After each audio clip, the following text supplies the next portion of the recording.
દ્વારકાના ઓખા પંથકમાં ખાનગી કંપની દ્વારા પ્રદૂષણ ફેલાવવામાં આવે છે તેવો સ્થાનિકો દ્વારા આક્ષેપ કરવામાં આવ્યો છે અને સ્થાનિક લોકોની અંદર પણ ભારે રોષ જોવા મળ્યો છે। તાજેતરમાં ઓખા નગરપાલિકાના ચીફ ઓફિસર અને જાગૃત નાગરિકોની હાજરીમાં તપાસ કરાઈ હતી, જેમાં સરકારી પંચરોજમાં કંપનીની બેદરકારીના ચોંકાવનારા પુરાવા સામે આવ્યા છે।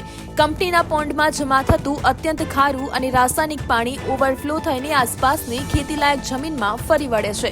જમીનમાં વધતી જતી સેલિનિટી ક્ષારનું પ્રમાણ એટલી હદે વકરી ગઈ છે કે ફળદ્રુપ જમીન હવે બિનઉપજાઉ બની રહી છે।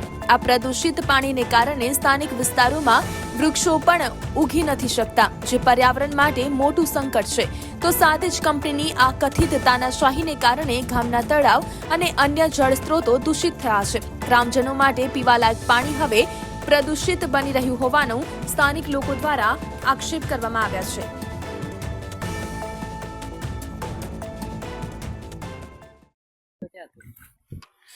આ તો મને ખોટો પડે છે એટલે કહું છું, મને ખોટો પડે પણ સાહેબ આ 22 ફૂટનો બાંબુ ગયો અંદર, 22 ફૂટનો ગયો એ આપણે માટીનું સેમ્પલ લીધું નમૂનો એને આપણે સાહેબ માટી નથી, સાહેબ માટી નથી, દરિયામાં માટી નથી, માટીની વ્યાખ્યા અલગ હોય છે।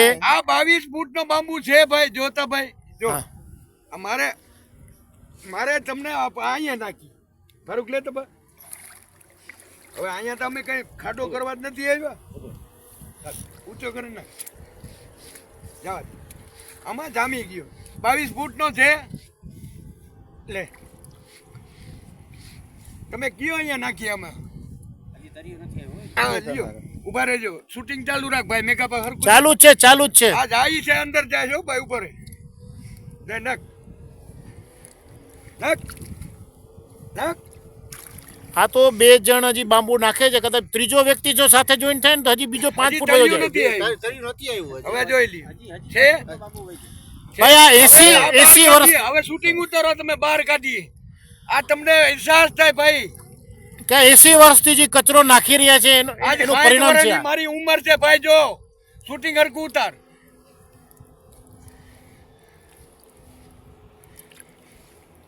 આ સેમ્પલ લેવું જ લઈ લેજો। આ જુઓ છે, હવે આ લઈ લ્યો સેમ્પલ લેવું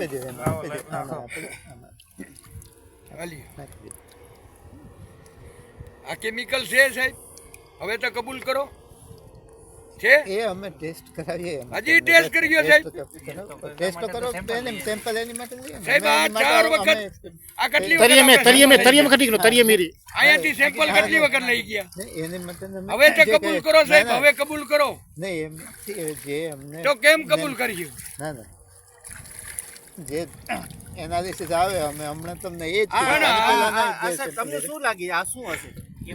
ના એ અમને ના ખબર પડે, અમે ભલે સાહેબ ભણેલ નથી, અમે કહી દઈએ કે આ લીકર કેમિકલ છે। ચાલો સાહેબ આપણે એમ નહીં, એક કામ કરીએ, આ સેમ્પલ લીધું, હવે આપણે બેટ દ્વારકાના દરિયાકાંઠે જે ઓલો કચરો છે એનો લાગે, જે કુદરતી કચરો છે, તમને એમ લાગે ત્યાં એ આપણે માટી હોઈ શકે, પણ આ માટી નથી। લખીને આપ્યું 50 વખત સેમ્પલ લીધા, તમે કીધું ને 50 વખત સેમ્પલ લીધા, પણ મને કોઈ એનો જવાબ નથી આવ્યો। હવે આ તો દરિયો વચ્ચોવચ છે, કેટલા કિલોમીટર છે દૂર? હવે ક્યાંથી લેવાનું હવે તમે કયો અહીંયાથી, હું નહીં। બીજું કોઈ બીજી બોટલ લેવાની છે, બીજી બોટલ તમારે આ સિવાય બીજે કોઈ બીજી જાતનું કોઈ તમને લાગતું પણ આ હોય બધો દરિયો જ છે, તો સારું, તો તમે કયો એ મુજબ અમે લઈ લઈએ, બરાબર? આ બીજી બોટલ છે ને સાહેબ? હા બીજી છે ને છે ને આ ગુલકો ખણી ને હા ઓલી સાઈડ માંથી લઈ લી, તમે કયો ઈ, અમે નહીં। તમે એક જ જગ્યાએથી બે